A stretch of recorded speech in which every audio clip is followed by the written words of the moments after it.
भविष्य के मेरे अध्यापक साथियों, आप सभी को मेरा सादर प्रणाम और CBMS यूट्यूब चैनल पर आप सभी का स्वागत करता हूं। दोस्तों, आपको पता है कि हम भिन्न पढ़ रहे थे और अब से पहले 2 वीडियो आ चुके हैं। यदि आपने वो वीडियो नहीं देखे तो डिस्क्रिप्शन में लिंक दी गई है, उन लिंक के माध्यम से आप उन वीडियोज़ तक पहुँच सकते हो, जो काफ़ी अच्छे वीडियो थे। और मैंने जैसे कि आपको बोला था कि कोई भी टॉपिक मैं स्टार्ट करूँगा तो उस टॉपिक को मैं पूरा करवाने का प्रयास करूँगा, भले ही उसके लिए ज़्यादा वक्त ले लूँ, बट आपको पूरा करवाऊँगा ताकि आपका कोई भी कॉन्सेप्ट ना छूटे। और मैं आपके कॉन्सेप्ट को मजबूत बनाने का माजरा रखता हूँ, अर्थात मैं कॉन्सेप्ट पर काम कर रहा हूँ, आपके ट्रिक्स ज़्यादा नहीं, क्योंकि आप भविष्य निर्माता हो। और मैंने पहले वीडियो में आपको बताया भी था कि आपको मेरा यहाँ दायित्व बनता है कि आपके कॉन्सेप्ट मजबूत करूँ। और ये था आपके लास्ट जो पार्ट 2 था उसका प्राइज वाला क्वेश्चन, तो कर लेते हैं इस पर भी बात। प्राइज के विनर थे जस्सी सिंह और कमलेश शीला जी। काफ़ी अच्छा प्रयास और मैं आपके प्रयास की सराहना भी करता हूँ। आपने उत्तर दिया था 28 और आपने भी उत्तर दिया था 28। लेकिन जस्सी पा ने क्या किया था कि मुझे कुछ इस प्रकार लिख कर कॉमेंट में बताया था, और ये चीज़ें और इन पर मैं विचार करना चाहूँगा। उत्तर आपका सही हो सकता है, लेकिन एक इसका उत्तर 82 भी हो सकता है, तो इस पर कुछ विचार करते हैं। और आपके कॉन्सेप्ट मजबूत बनाने का संकल्प है मेरा, तो देखते हैं किस प्रकार ये कॉन्सेप्चुअल रूप से आप कमज़ोर रह गए, ताकि आपने उत्तर केवल 28 ही दिया। इसका उत्तर 82 भी हो सकता है, ऑप्शन दोनों भी मिल सकते हैं आपको। देखते हैं कि आपने गलती कहाँ की थी। पहले आपकी गलती देखते हैं कि क्या गलती रही थी आपसे सॉल्यूशन के वक्त। आपने ये सॉल्यूशन किया था, इसको शायद आपने 14x माना होगा, और एक बार 4x प्लस 1x, इसको आपने 41x। 4x प्लस 1x कितना होता है? 5x होता है मेरे भाई। 4x प्लस 1x क्या होता है? 5x होता है मेरे भाई। क्या गलतियाँ हो रही है? 14x कैसे मान रहे हो आप? 41x कैसे मान रहे हो? ये गलत है। इसके लिए आपको समझना होगा इसका कॉन्सेप्ट। मैंने बोला था 2 अंकों की एक संख्या। अब टाइम देना पड़ेगा आपको, क्योंकि काफ़ी अच्छा सवाल है ये, आपको सिखा कर जाएगा। 1 अंक की संख्या है। 1 अंक की संख्या बनती कैसे है? 1 अंक की संख्या, 1 अंक की संख्या बनती है मेरे दोस्त। मान लेते हैं कोई x है, x की वैल्यू मैं एक बार 1 रखता हूँ, फिर 2, फिर 3, इस प्रकार 1 से लेकर 9 तक बन जाते हैं, 1 से लेकर 9 तक। लेकिन 2 अंक की संख्या कैसे बनेगी? 2 अंक की संख्या स्टार्ट होती है 10 से लेकर, और चलती कहाँ तक है? 99 तक चलती है, 99 तक चलती है। अपने बात करेंगे 2 अंकों की संख्या से, न तो हम 3 अंकों की संख्या बात करेंगे और न हम 1 अंक की संख्या, क्योंकि वो थोड़े बड़े लेवल के सवाल हो जाते हैं। 3 अंकों वाली संख्या आपके 2 अंकों तक ही काम चल जाएगा। 3 अंकों वाले मैं कुछ करवा दूंगा कि हो सके तो आ जाए, तो आपको दिक्कत ना आए। देखो, 2 अंकों की संख्या, 2 अंकों की संख्या,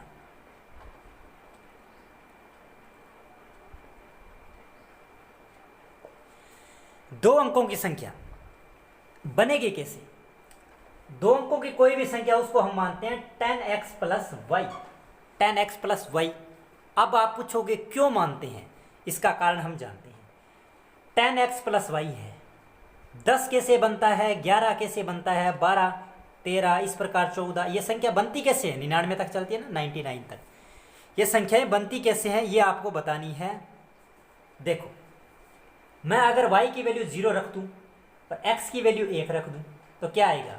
10, x की वैल्यू 1 और y की वैल्यू 0, तो 10 एकम 10 प्लस 0 बोले तो 10। तो 11 कैसे बनेगा? x की वैल्यू 1 और y की वैल्यू 1 रखो, 10 x की वैल्यू 1 और y की वैल्यू 1, 10 एकम 10 प्लस 1 बोले तो 11। लो जी। 12 कैसे बनेगा? y की वैल्यू 2 रख दो, 10 x की वैल्यू 1 और y की वैल्यू 2, तो 10 एकम 10 प्लस 2 बोले तो 12। इस प्रकार 2 अंकों की संख्याएं बनती है। यहां पर x और y क्या है? x और y अंक है। 2 अंक की संख्या है ना, उनका अंक है। अब देखो, 1 अंक की संख्या हम x मानते हैं, उसके साथ 1 स्वतः ही लगा होता है। 2 अंक की संख्या मतलब 10 डिजिट बोले तो 10 लगा होगा। यहाँ पर 3 अंकीय में 100 लगा होगा, 100x plus 10y plus z, इस प्रकार होगा। तो ये इस प्रकार की ये बेसिक चीज़ें होती है। उम्मीद करता हूँ ये बात आपको समझ आई होगी कि मैं क्या कहना चाहता हूँ, कि 2 अंकों की कोई भी संख्या आएगी, मैं 2 अंकों की संख्या को मानूंगा 2 अंकीय संख्या या 2 अंकों की संख्या। इसको मैं मानूंगा हमेशा 10x प्लस वाई। अब सवाल के अनुसार x और y बदलते रहेंगे, कभी x का मान कुछ होगा, कभी y का मान कुछ होगा। देखो, एक अंक दूसरे अंक से 4 गुना है। एक अंक अगर मैं x मानूं तो दूसरे अंक से 4 गुना है, तो दूसरा क्या होगा 4x, दूसरा अंक क्या होगा 4x। अपने मान लेते हैं दूसरा अंक क्या था y, तो 4x का मान y के बराबर है, ये मान लो, क्योंकि आपने दूसरा अंक कितना मान रखा है y। इसने कहा है एक अंक दूसरे अंक का 4 गुना है, तो एक अंक x है तो दूसरा अंक क्या होगा 4x, तो 4 गुना है।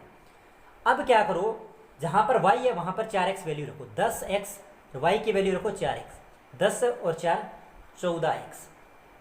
ये हमारी संख्या हो गई मूल संख्या।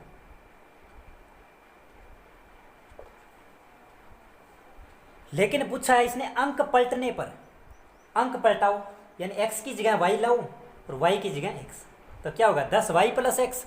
y की वैल्यू क्या है हमारे पास 4x प्लस x, 10 चौके 40x प्लस x बोले तो 41x।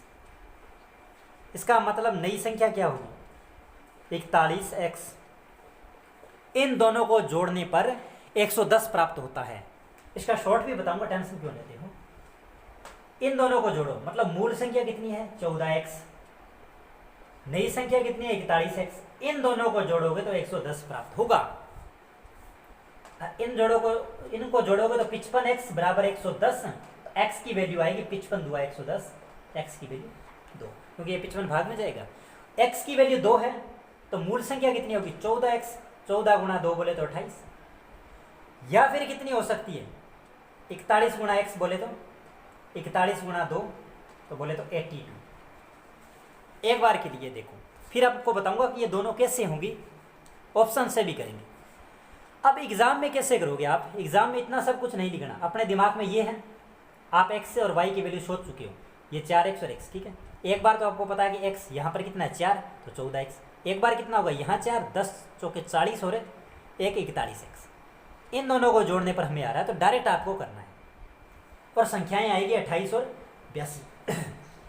अब देखो ऑप्शन से करना होता है, इस प्रकार के सवाल आएंगे ऑप्शन से करना है। बेसिक आपको आना चाहिए, क्योंकि बेसिक के बिना कुछ संभव नहीं है। मान लेते हैं एग्जाम में ऑप्शन मिलते हैं आपको 28, 82, 28 और 82, और इनमें से कोई नहीं। ऑप्शन जरूरी है इन सवालों के लिए। हाँ, आपको बेसिक क्यों आने चाहिए, क्योंकि आप कल को अध्यापक बनने वाले हो, तो आपको आनी चाहिए बेसिक चीज़ें। अब ऑप्शन ए उठाता हूं मैं, फिर बी है, फिर सी है और फिर डी है। देखो दोस्तों, ऑप्शन ए उठाया, 2 अंक की संख्या है, बिल्कुल है। एक अंक दूसरे अंक से 4 गुना है, मतलब एक अंक दूसरे अंक से 4 गुना है। 2 का 4 गुना क्या होगा 8, दूसरा अंक है भाई 8, मतलब ये उत्तर हो सकता है। और बच्चे जल्दबाजी करके क्या करते हैं, उत्तर लगाते हैं, लेकिन रियल में ये उत्तर नहीं है इसका।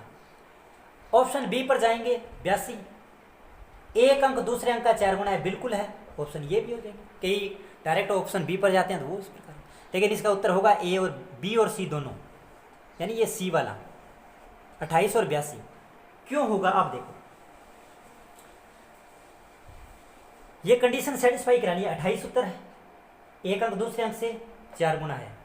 अगर अंक पलटोगे 8 पहले आएगा 2 बाद में, इन दोनों को जोड़ोगे 110 आ रहा है। तो ये भी हो रहा है कि 82 को अंक पलटोगे तो 28, तो ये भी 110 हो रहा है। इसका मतलब ये दोनों उत्तर हैं। तो ये ऑप्शन कौन सा है, सी, तो ऑप्शन सी इसका उत्तर होगा। ठीक है दोस्तों, तो इस प्रकार की ये बेसिक चीज़ें आपको आनी चाहिए। और ऑप्शन से कैसे उठाना है, ऑप्शन से बड़ा आसान हो जाएगा। तो ऑप्शन नंबर सी इसका सही उत्तर होगा, ये दोनों उत्तर नहीं होंगे इनके। टाइम मैंने जरूर लिया, लेकिन ये चीज़ें सिखाई है। अब करते हैं आज के वीडियो के प्राइज वाले क्वेश्चन की बात, और प्राइज वाला क्वेश्चन देखते हैं कौन सही करता है। ये है दोस्तों प्राइज वाला क्वेश्चन, जो आज मैंने करवाया था उसी टाइप का ही है ये, लेकिन थोड़ा सा फर्क है इसमें, तो आप अच्छे से करना। और हाँ, मेरी आवाज़ आपको धीरे सुनाई दे रही होगी, लेकिन मैं बहुत तेज़ बोलता हूँ। हमारे पास अभी माइक नहीं है ड्यू टू लॉकडाउन, तो हम जल्दी ही माइक लेकर आएंगे, फिर आपके लिए बढ़िया व्यवस्था होगी। तो साउंड की थोड़ी सी प्रॉब्लम हो सकती है, और मैं बहुत तेज़ बोलता हूँ, इसी कारण तो थोड़ा सा स्पीड कम ज़्यादा होती रहती है, तो वो भी अपने हिसाब से सेट कर लेना एक बार, जल्द ही इसका अल्टरनेटिव निकाला जाएगा। अब करते हैं आज के वीडियो के फ्रैक्शन के अच्छे सवाल। वीडियो के अंत तक बने रहना और इसका उत्तर आप कमेंट बॉक्स में करना। हाँ जी दोस्तों, ये है आज की क्लास का पहला सवाल। वैसे तो 25 विद्यार्थियों की एक कक्षा में 20 विद्यार्थी प्रथम श्रेणी से पास हुए, 30 छात्रों की एक अन्य कक्षा है, उसमें से 24 छात्र प्रथम श्रेणी से पास हुए, तो कौन सी कक्षा में अधिक विद्यार्थी प्रथम श्रेणी से पास हुए? देखो दोस्तों, यहां क्लास ए है, यहां क्लास बी है। प्रथम डिवीजन से पास हुए हैं, बोले तो फर्स्ट डिवीजन से पास हुए हैं, यहां भी फर्स्ट डिवीजन से पास हुए हैं। देखो परसेंटेज कैसे निकालते हैं? टोटल छात्र तो बटा में आएंगे और गुणा में लगेगा 100। यहां पर छात्रों की संख्या जो पास हुए हैं वो भी प्रथम श्रेणी से निकालने हैं, तो प्रथम श्रेणी के कितने छात्र हैं? 20, तो 20 बटा 25। हल करोगे 25 से 4 पर कटेगा 80। इसका मतलब यहां पर टोटल छात्रों का 80% है वो प्रथम श्रेणी से पास हुए हैं। यहां देखो टोटल छात्र कितने थे?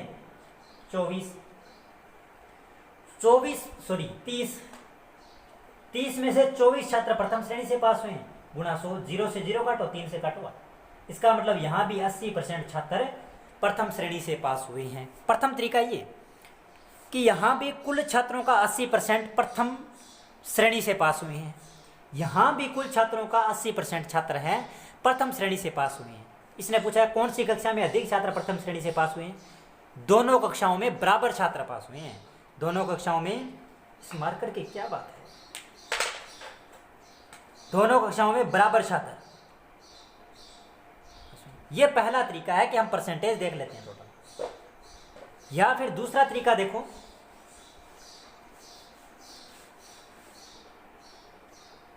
दूसरा तरीका यह है कि अपने देख ले कितने छात्र। दूसरा तरीका थोड़ा कॉम्प्लिकेटेड हो जाएगा। यहां पर टोटल 30 छात्र हैं, यहां पर 24। इन दोनों को बराबर बनाएंगे।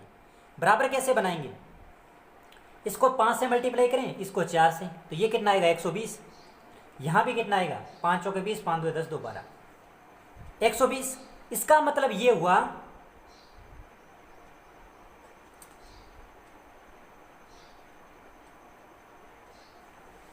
सॉरी, यहां पर टोटल छात्र देखने थे ना। टोटल छात्र यहां पर 20 है, यहां पर 25 है। गड़बड़ी कैसे हो रही है आज? टोटल छात्र देखने, ये थोड़ा सा अजीब सा तरीका है, हो सकता है आपको पसंद भी ना आए।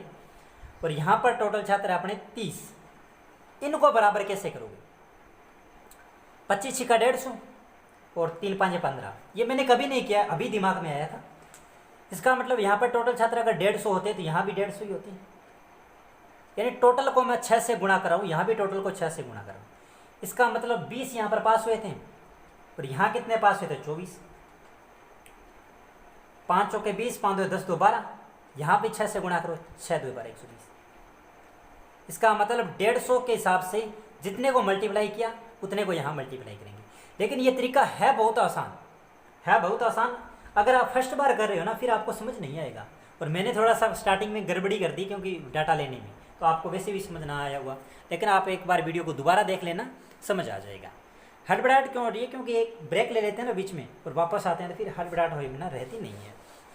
तो चलिए आप करते हैं दूसरा क्वेश्चन। हाँ जी, ये है आज की क्लास का दूसरा सवाल। काफ़ी आसान सवाल है, फ्रैक्शन में से सवाल आते हैं और मैंने जानबूझकर यहाँ परसेंटेज बनाया है, ठीक है। रीना कुल रोटियों का, कुल कितनी रोटियाँ हैं? 8 रोटियों का 50% खाती है। ऑब्वियस ही बात है, रीना नाम की कोई बालिका होगी। 8 रोटियों का 50%, 50% का मतलब क्या होता है? आधा। नहीं समझ आता तो 50% लिखो, परसेंट हटाओगे बटा में लगेगा 100, काटोगे तो ऊपर 1 और यहाँ पर 2। इसका मतलब 1 बटा 2। हल करोगे तो यहाँ कटेगा 4 पर 4 रोटियाँ। रीना कितनी रोटियाँ खाती है? 4 रोटियाँ। रोहिणी कुल रोटियों का 1/4% खाती है, या 1/4 भाग खाती है। 1/4 क्या होता है? 25%, ठीक है। तो कुल रोटियां 8 हैं, 8 का 1/4 खाती है, काटोगे तो 2। कितनी रोटियां खाती है? 2 रोटियां खाती है। इसने बोला है किसने कम रोटियां खाई? रोहिणी ने कम रोटियां खाई। ऐसे आसान आसान सवाल भी आपके एग्ज़ाम में आते हैं। लेकिन फ़र्क क्या होता है दोस्तों, यही सवाल सेम सवाल होता और मैं आपको इस प्रकार दे देता, यहाँ पर 9 रोटियाँ कर देता, यहाँ 50% की जगह मैं कर देता 11 से 1/9%, और फिर आपको करने को बोलता, और यहाँ मैं कर देता आपको 33 से 1/3%। तो थोड़ा सा कैलकुलेटिव हो जाता सवाल में ज़्यादा फर्क नहीं होता। इसका उत्तर आप खुद करना कमेंट बॉक्स में, अगर नहीं हो तो मुझे बता देना और मैं अगले वीडियो में करवा दूंगा। अब करते हैं तीसरा सवाल। यह है जी दोस्तों नए सवाल और काफ़ी आसान है। ये भी करवाने ज़रूरी है कि कई बार आसान सवाल आ जाते हैं और आपके बेसिक कवरअप नहीं होता, उसके कारण क्या करते हो आप, ये भी सवाल छोड़ देते हो। छोड़ते नहीं हो तो टाइम ज़्यादा वेस्ट कर लेते हो, तो ये चीज़ें भी करवानी जरूरी है। अब देखो, अगर छोटे डाटा होते हैं ना तो आप किसी भी प्रकार करते हैं और टाइम ज़्यादा खराब नहीं होता, लेकिन ये डाटा थोड़ा बड़ा है। लेकिन इसको करवाने का आपको बढ़िया तरीका बताऊंगा। तीनों के एलसीएम देखो क्या आएगा, 23। नहीं समझ आया दोबारा देखो कि बटा में, अर्थात हर की वैल्यू देखो, हर की वैल्यू तीनों में बराबर है। हर की वैल्यू बराबर है तो वही एलसीएम हो जाएगा, तो 23 एलसीएम होगा। अगर एलसीएम 23 है या एलसीएम बराबर है, यानी सारे डाटाओं के बराबर है, सभी डाटा के बराबर है, तो ऊपर की वैल्यू सेम रखो। 12, 27 और 10 जोड़ो, कितना आएगा 40 और 7 47, तो 49/23। इसको अगर मिश्रित फ्रैक्शन में बढ़ाना चाहिए तो कैसे करेंगे, 23 × 2 46। ये इस सवाल का उत्तर। आपका ऑप्शन ये भी मिल सकता है, ये भी मिल सकता है। ठीक है, अब है इसको हल करना, इसका योग करना है आपको ना, देखते ही पता चल रहा है कि योग करना है। इसको कैसे करोगे, कुछ स्टूडेंट क्या करेंगे, 5 × 5 25 और 3 28/5, 7 × 3 21 और 5 26/7, और फिर इनका एलसीएम लेंगे 35 आएगा। 35 में 5 का भाग देंगे 7, 28 × 7 प्लस 7 × 5 35, 5 26 5, और फिर इनको जोड़ेंगे और हल करेंगे। तरीका सही है लेकिन टाइम कंज्यूम कर रहा है ना। इस प्रकार करना चाहो तो आप कर लेना और देख लेना, आप कुछ सीखोगे ही। लेकिन अपने को एग्ज़ाम में कैसे करना है, एग्ज़ाम में करना है जो यहाँ पर जो डाटा है उसको सेम रख दो। 5 और 3 है, ये हो जाएगा 8, और बाकी ब्रैकेट में है वो सेम का सेम रखो। ब्रैकेट में हमारे पास ये रहे, बटा में 3/5, यहाँ क्या है 5/7। अब देखो इनको हल कैसे करोगे, इन दोनों का गुणा करो, 7 × 5 35, 7 × 21, 5 × 5 25, और 21 और 25 कितने होते हैं 46 /35। ये इस सवाल का उत्तर है, ये इस सवाल का उत्तर है। लो जी, ये है नेक्स्ट सवाल, और काफ़ी अच्छा सवाल है ये भी, कि रमेश नाम का कोई लड़का है, घर से स्कूल तक पहुंचने के लिए 4 सही 1/4 किलोमीटर दूरी बस से चला और 3/4 किलोमीटर दूरी पैदल चला और स्कूल पहुंच गया। तो अपने को घर से स्कूल के बीच की डिस्टेंस याद करनी है, यानी टोटल डिस्टेंस हमें फाइंड करनी है। इसका मतलब हुआ इन दोनों को जोड़ेंगे, इन दोनों को जोड़ेंगे। जोड़ने का तरीका क्या होगा, एक तरीका तो है कि 4 × 4 = 16 और 1 17/4 प्लस 3/4। बेस में वैल्यू सेम है, वो 23 वाला सवाल करवाया था ना, उसी प्रकार 4 और 4 सेम है तो एलसीएम भी 4 और ऊपर की वैल्यू सेम की सेम रख दो। 17 और 3 20/4 बोले तो 5 किलोमीटर। एक तरीका तो ये है। दूसरा तरीका, यहाँ पर क्या चीज़ है, यहाँ पर कुछ नहीं है तो 0 मान सकता हूँ, क्योंकि इन दोनों के बीच में गुणा और यहाँ पर क्या होता है प्लस का निशान होता है, तो आप 0 मान सकते हो। तो यहाँ क्या होगा 4 + 0, और ब्रैकेट में क्या आएगा 1/4 प्लस 3/4। 4 + 0 का मतलब क्या होता है 4, तो 4 है। बेस में वैल्यू सेम है, 3 और 1 4, 4 से 4 कटेगा 4। यहाँ क्या होता है प्लस निशान होता है रियल में, तो 4 और 1 5 किलोमीटर। कोई मर्जी कर लेना, आसान सवाल है। अब अच्छे लेवल के सवाल लेता हूँ जो एग्ज़ाम में आपको ऑप्शन से ही करने हैं। ऑप्शन के बिना हो जाएंगे लेकिन लेंथी होंगे। मैं एक सवाल आपको बिना ऑप्शन से भी करके दिखाऊंगा, लेकिन आप ऑप्शन से करोगे चुटकियों में हल होगा। ये है सवाल दोस्तों, देखो आपको भिन्न दे रखी है 5/13, बोला है अंश और हर में क्या जोड़ा जाए। अंश में मान लेता हूँ x जोड़ देते हैं और हर में भी क्या जोड़ेंगे, x। सेम डाटा जोड़ना है, ठीक है। क्या जोड़ा जाए कि भिन्न का मान 3/5 हो जाए, कि भिन्न 5/13 के अंश और हर में क्या जोड़ा जाए, सेम वैल्यू जोड़नी है। मान लेते हैं x जोड़ दें और भिन्न का मान होगा 3/5। एक तरीका तो ये है, क्रॉस मल्टीप्लाई करो यहाँ से, 5 आएगा गुणा में 5 + x बराबर 3, 13 + x यहाँ पर आ जाएगा। 5 × 5 25, 5x, 13 × 3 39 + 3x। x की वैल्यू एक साइड करो तो 5x - 3x बोले तो 2x, 39 - 25 बोले तो 14, x की वैल्यू आई 7। ये है इसका बेसिक, लेकिन ऑप्शन से कर लेना इनको, यानी आपको बेसिक आना चाहिए। ऑप्शन से कैसे करोगे, मैं मान लेता हूँ ऑप्शन हमारे पास है 3, 4, 5, 6, 7 बहुत ऑप्शन है ना, 4, 7, 8, 9। मैं क्या करता हूँ, सबसे छोटा और सबसे बड़ा ऑप्शन नहीं उठाता, ये मेरी पर्सनल चॉइस है, मैं खुद एग्जाम में इस प्रकार करके आता हूँ, इसीलिए आपको बता रहा हूँ। आपको इतनी इक्वेशन बनानी ही पड़ेगी। ये तो सबसे छोटे और सबसे बड़ा ऑप्शन नहीं उठाता मैं, उनमें बीच में ऑप्शन बचा रहा हूँ, उसमें से एक उठा लेता हूँ। मैं मान लेता हूँ 7 उठा लिया, तो x का मान हमें दे रखा है, x का मान 7, क्योंकि इसने पूछा है क्या जोड़ा जाए, मतलब क्या जोड़ा जाए, अपने माना x, इसका मतलब x की ये वैल्यू होगी। मैंने 5/13 बराबर में 3/5 बनना चाहिए, प्लस x है, x की वैल्यू 7 रखूँ, 7 × 5 = 12, और 13 और 7 20, काटोगे तो 3 चौके 12, सॉरी 4 × 12 और 4 × 5 = 15, 3/5 बन रहा है। तो ये उत्तर है। बाकी और की जांच करना चाहें तो और होंगे या नहीं होंगे देख लेते हैं। मान लेते हैं 8 रखते हैं, तो 5 + 8 और 13 + 8, 13 और 8 21, और 8 × 4 = 12, 1 13, 13/21 क्या इसके बराबर है, नहीं है, इसके मतलब ऑप्शन नहीं होगा। इस प्रकार 4 रख के देखो, 5 × 4 = 9, और 13 और 4 = 17, नहीं बन रहा इनके बराबर। तो इस प्रकार आपको करनी है। नेक्स्ट सवाल देखो क्या होगा, 5/13 और 13 ये चीज़ें चेंज हो जाएगी। मान लेते हैं 15/19 है और 5/7 हो जाएगी, लेकिन यहाँ जोड़ा जाए की जगह हो गया घटाया जाए, घटाया जाए। अब कैसे करो,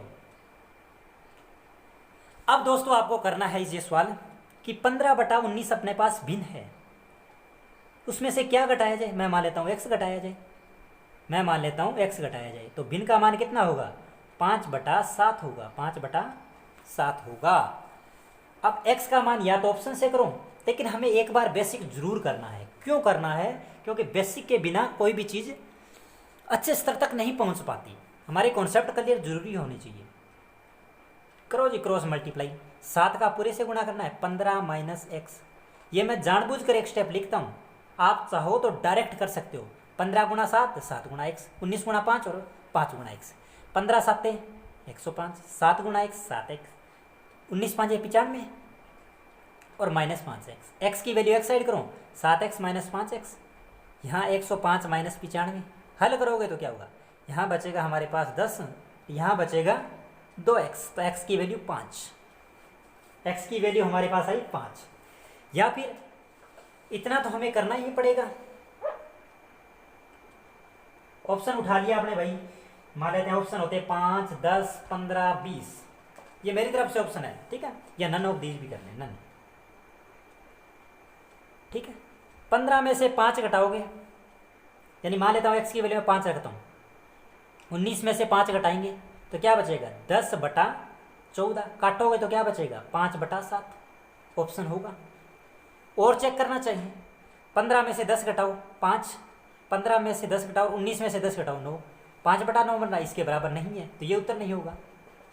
बस ये सवाल इस प्रकार करने होंगे।